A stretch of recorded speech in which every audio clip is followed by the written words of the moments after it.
This is the great conflict that all of humanity must struggle with. Will I trust and obey God's holy word, or will I just continue going the way that I am, thinking I am the greatest authority in the matters concerning my life?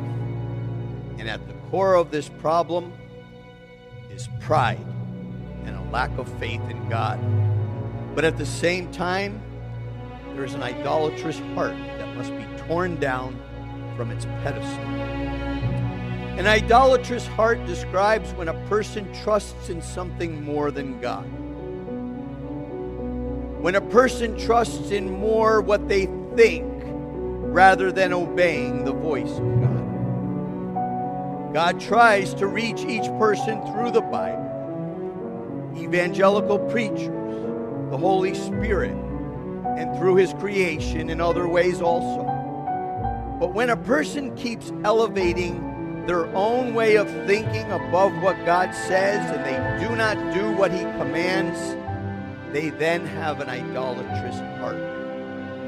You can't get to heaven this way.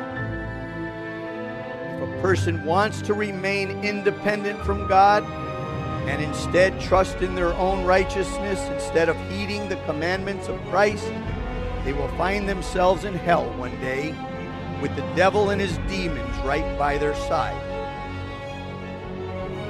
Until a person begins to see Jesus, they will not see with deep detestation and abhorrence how empty they are and how they were deceived into believing these lies and how these sins have taken their heart away and they have gone after idols. Isaiah chapter 64 verse 6. But we are all like an unclean thing, and all of our righteousness are like filthy rags. We all fade as a leaf, and our iniquities, like the wind, have taken us away. The sin that lurks in our hearts, if not diligently dealt with on a moment-by-moment basis, will take our hearts away from the oneness with God. Faith in God is the opposite of an idolatrous heart.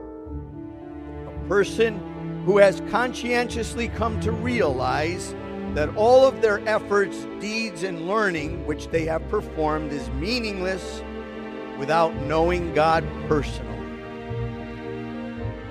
But without faith, it's impossible to please Him.